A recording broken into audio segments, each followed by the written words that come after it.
ঠাম্মা কি করছে এখন?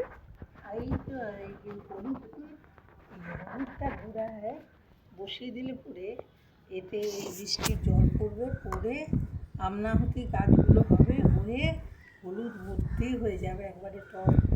তো এই হলুদগুলো কি গুঁড়ো হবে ঠাম্মা? হ্যাঁ, তারপর হলুদগুলো তুলে আর হলুদগুলো ক্যামেরা দিকে তাকিয়ে বলো। হলুদগুলো তুলে আর হলুদগুলোকে শুকোতে হবে কি করে ঠাম্মা বলো? হলুদ থেকে হলুদ গুঁড়ো করতে হয় একটু বলে দাও আমাদের ভিউয়ার্সদেরকে। হ্যাঁ বলছি তো।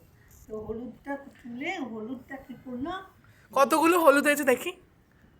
অল্পই হলুদ হয়েছে, বেশি হলুদ হয়নি। হ্যাঁ, না এটা একটা দানা বসানো ছিল সেই জন্য, তাই এটা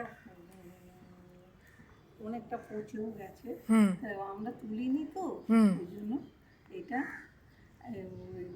ওই হলুদটা টবের মধ্যে দিয়ে বসিয়ে দিয়ে মুখগুলো দিয়ে বসিয়ে দিলে ও আমনাহতে বৃষ্টির জল পড়ে আমনাহতে গাছগুলো সব বড় হবে, বড় হয়ে হলুদ হবে ওর ভেতরে, একটু করে খুঁড়লে পরেই কিছু দিয়ে আর অমনি হলুদ বেরিয়ে আসবে।